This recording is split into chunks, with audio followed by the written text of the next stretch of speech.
प्रिय आत्मन में नमस्कार आपको। अगर परंपरा संस्कृति को छोड़ दें तो फिर हमारे जीवन का संस्कार कैसा होगा, हमारा जीवन विकसित कैसा होगा, पूछा है किसी मित्र ने। बताने चाह रहे हैं यह मामला वैसा ही है जैसे कोई बीमार आदमी कहे कि अगर मैं बीमारी को छोड़ दूं तो मैं स्वस्थ ठीक कैसे होऊंगा। संस्कृति इतने दिनों से है, मनुष्य संस्कृति हुआ क्या, परंपराएं इतने दिनों से हैं। मनुष्य के जीवन में कौन सी सभ्यता आ गई, मनुष्य के जीवन में क्या अवतरित हो गया। इतने हजारों सालों से बातें सिखाई गई हैं, आदमी वहीं के वहीं हैं। आदमी में कोई कौन सा बुनियादी भेद पड़ गया। आदमी की चोरी बदल गई क्या, आदमी की बेईमानी बदल गई क्या, आदमी की अनैतिकता बदल गई क्या, क्या बदल गया, कौन सी बात बदल गई। आदमी वहीं का वहीं है, आदमी में कोई बुनियादी फर्क नहीं पड़ गया। और मैं आपसे कहना चाहता हूँ यह फर्क पड़ेगा भी नहीं, क्योंकि जिस चीज़ को हम इलाज समझ रहे हैं वह बीमारी का कारण है। पुराने संस्कारों के कारण आदमी का जीवन नहीं बदलता, आदमी का जीवन बदलता है। जीवंत चेतना के विकसित होने से संस्कारों से चेतना क्षीण होती है, दबती है। जैसे दर्पण पर कोई धूल जमा दे तो धूल से दर्पण निखरता नहीं, दब जाता है, ओझल हो जाता है, फिर उसमें प्रतिबिंब बनने बंद हो जाते हैं। धूल दर्पण को सजाती नहीं, मिटाती है। धूल संस्कार करती है उसके द्वार ऊपर, लेकिन हम सारी धूल को झाड़ दें, दर्पण अकेला रह जाए तो दर्पण प्रतिबिंब पकड़ने में समर्थ हो जाता है, स्वच्छ हो जाता है। मनुष्य की चेतना पर संस्कार जितने शून्य हो जाएं, चेतना का दर्पण उतना ताज़ा, उतना जीवंत, उतना नया हो जाता है, उतनी फ्रेशनेस चेतना को उपलब्ध होती है। चेतना पर संस्कारों की कोई भी ज़रूरत नहीं है।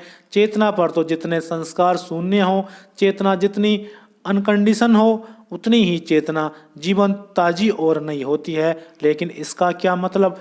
क्या मैं यह कह रहा हूँ कि मनुष्य की स्मृति मिटा दी जाए? अलग बात है, स्मृति चेतना का हिस्सा नहीं। जैसे आप अपने घर में घर के कूड़े कबाड़ को इकट्ठा करने के लिए एक स्टोर रूम बना लेते हैं, वहाँ सब घर में जो व्यर्थ है इकट्ठा कर देते हैं। कभी ज़रूरत होती है तो निकाल लाते हैं, अन्यथा उसे बंद रखते हैं। ना मेहमानों को उसके भीतर ले जाते हैं, ना घर में आए लोगों को उस स्टोर रूम में घुमाते हैं। स्टोर रूम को इस भांति रखते हैं कि किसी को पता भी ना चले कि स्टोर रूम है। वह बैठक घर में नहीं, स्टोर रूम का सामान आप रखे होते हैं। स्मृति स्टोर रूम है चेतना का। चेतना ने जो जान लिया उसे स्मृति के स्टोर रूम में इकट्ठा कर देती है। जरूरत होगी तो निकाल लेगी, नहीं जरूरत होगी तो स्टोर रूम बंद पड़ा रहेगा। स्मृति चेतना पर छानी जानी नहीं चाहिए। स्मृति चेतना का स्टोर रूम है। जो जान गया उसे छोड़ दिया गया, कभी ज़रूरत होगी उसे हम निकाल लेंगे। जब मैं यह कहता हूँ कि अतीत को भूल जाइए, उसका मतलब यह नहीं कि अभी आप यहाँ से उठकर जाएंगे तो आप भूल जाएं कि आपका घर कहाँ है, कोई वहाँ तो अतीत हो गया। कि आप रास्ते पर भूल जाएं कि बाएं चलना है कि दाएं चलना है, यह मैं नहीं कह रहा हूँ। ये आपकी स्मृति के हिस्से हैं, ये आपके एक कोने में मन के रखे हुए हैं। चेतना को ज़रूरत होती है, इन्हें निकाल लेती है, लेकिन ये चेतना के ऊपर छाए हुए नहीं रहते, ये चेतना के ऊपर चेतना को ढके हुए नहीं रहते। चेतना मुक्त है निरंतर, और वही चेतना स्मृति का ठीक उपयोग कर सकती है जो स्मृति से मुक्त हो। जितनी स्मृति से बंधी होगी उतनी ही स्मृति का ठीक उपयोग करना मुश्किल हो जाता है। आपको याद होगा, एक मित्र दिखाई पड़ता है, आपको ख्याल आता है चेहरा पहचाना हुआ है, नाम भी मालूम है लेकिन भूल गया। लगता है कि मुझे मालूम है कि कहीं, लेकिन स्मरण नहीं आ रहा। आप पूरी कोशिश करते हैं याद करने की और याद नहीं आता, फिर आप छोड़ देते हैं ख्याल। आप बैठकर चाय पीने लगते हैं या अपनी बगिया में काम करने लगते हैं। अचानक आप पाते हैं आधा घड़ी बाद वह नाम चेतना में उठकर ऊपर आ गया। आपको ख्याल आ गया उस आदमी का नाम क्या है। क्या हुआ? जब आप याद करने की कोशिश कर रहे थे तब याद नहीं आया, और जब आपने याद करने की कोशिश छोड़ दी तब याद आया। यह क्यों हुआ? जब आप याद करने की कोशिश कर रहे थे तब स्मृति चेतना से जकड़ गई। जब आप याद करने की कोशिश नहीं कर रहे थे चेतना मुक्त हो गई। मुक्त चेतना स्मृति का ज़्यादा उपयोग कर पाती है बंधी हुई चेतना की बजाय। जो जितना व्यक्ति की चेतना स्मृतियों से संस्कारों से मुक्त होगी उतना ही समयक उपयोग जीवन ने जो जाना है उसका किया जा सकता है, लेकिन उसके साथ बंधने की कोई भी आवश्यकता नहीं है। एक छोटे बच्चे को हम स्कूल में सिखाते हैं ग से गणेश का, उसे सिखाते हैं गा से गणेश का, एक एक शब्द सिखाते हैं कौन किसका।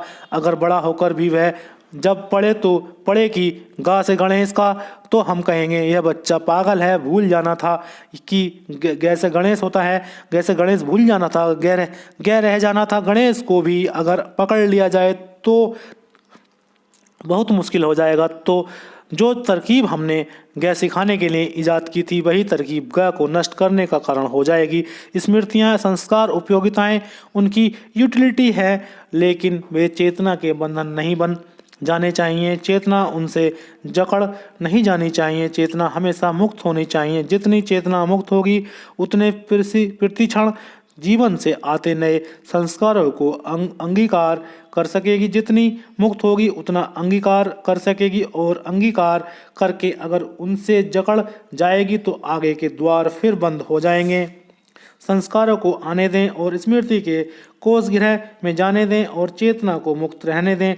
तो चेतना निरंतर जानने को मुक्त है, द्वार खुला है, ओपन है। जीवन तो जो भी लगाएगा हम उसे स्वीकार करने को हमेशा तैयार हैं, अन्यथा फिर हम जकड़ जाते हैं। एक घटना मुझे याद आती है। पेरिस महानगरी का एक मेयर न्यूयॉर्क गया था। उसे जाकर स्वतंत्रता की प्रतिमा न्यूयॉर्क के मेयर ने उसे दिखाई। स्वतंत्रता की प्रतिमा जब वह देख रहा था तब न्यूयॉर्क के मेयर ने उनसे पूछा कि मित्र, आपको इस प्रतिमा को देखकर किस बात की याद आती है? उस फ्रेंच मेयर ने कहा, I am reminded of sex. उसने कहा, मुझे सिर्फ सेक्स की याद आती है। वह न्यूयॉर्क का मेयर थोड़ा हैरान हुआ। उसने कहा, मुझे काम वासना की याद आती है। इस मूर्ति को देखकर फिर उसने सोचा, न्यूयॉर्क के मेयर ने हो भी सकता है, स्त्री की प्रतिमा है, स्मरण आ सकता है। फिर उसे वह यूएनओ की बिल्डिंग दिखाने ले गया और उसने उससे फिर पूछा कि आपको इस भवन को देखकर किस बात की याद आती है? उसने कहा, सेक्स। वह तो बहुत हैरान हुआ। उसने फिर कहा कि मुझे काम वासना की याद आती है। उस न्यूयॉर्क के मेयर ने कहा कि अब तो मेरे बर्दाश्त के बाहर है, इस भवन को देखकर आपको सेक्स की याद आती है। उस फ्रेंच मेयर ने कहा, everything remind me of sex because I am a follower of Sigmund Freud. मुझे तो यह हर चीज़ से सेक्स की याद आती है क्योंकि मैं सिगमंड फ्राइड का अनुयायी हूँ। मुझे तो हर चीज़ में बस एक ही चीज़ की याद आती है। एक सिद्धांत ने उसकी चेतना को जकड़ लिया।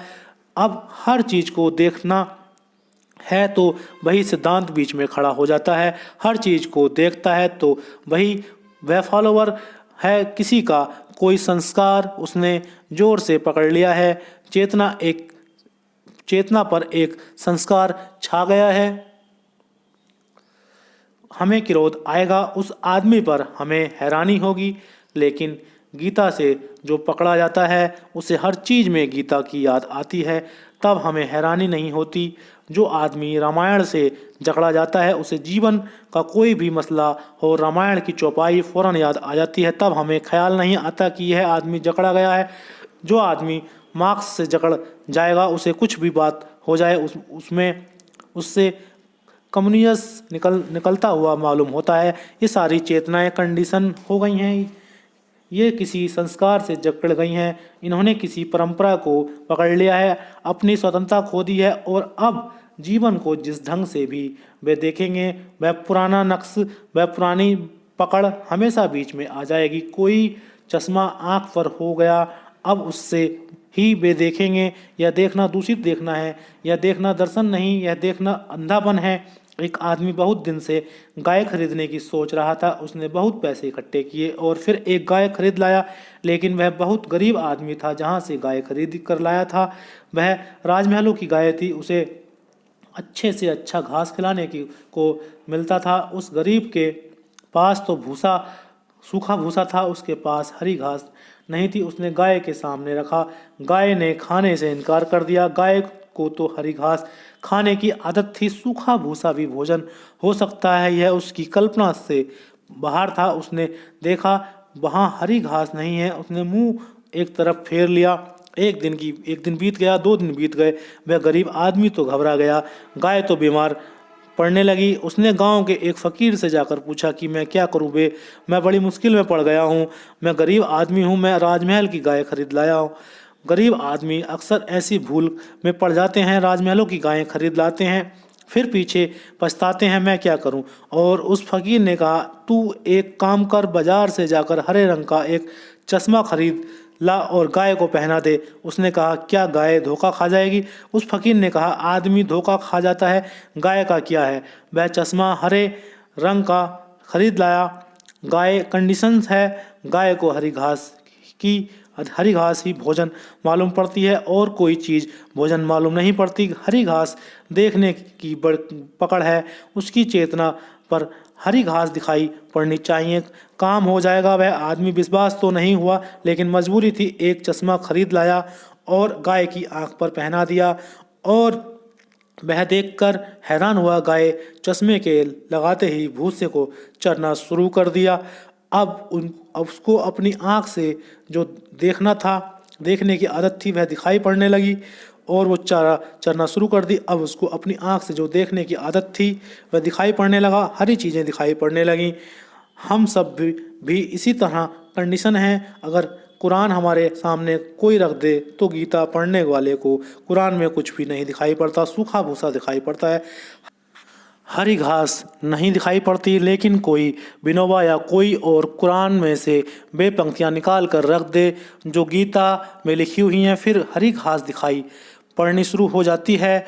फिर दिखाई पड़नी शुरू हो जाती है कि ठीक बात है, हमारी आंखें निर्णित हो गई हैं, हमने द्वार बंद कर लिए हैं, हमारी प्रेजुडिस, हमारा पक्षपात मजबूत और पक्का हो गया है। इसको हम परंपरा कहते हैं और इस परंपरा से जो आदमी जकड़ा हुआ है उसे सत्य का साक्षात कैसे हो सकता है? फिर वह इन्हीं कंकड़ पत्थरों में जिएगा, हीरे जवाहरात उसे नहीं मिल सकते। तो देखिए दोस्तों, किस तरह से ओशो जी ने अगर परंपरा संस्कृति को छोड़ दें तो फिर हमारे जीवन का संस्कार कैसा होगा, हमारा जीवन विकसित कैसा होगा, कितने अच्छे तरीके से बहुत सारे एग्जाम्पल दे दे करके समझाया है। उम्मीद करता हूँ समझ में आपको आया होगा। बहुत बहुत धन्यवाद सुनने के लिए।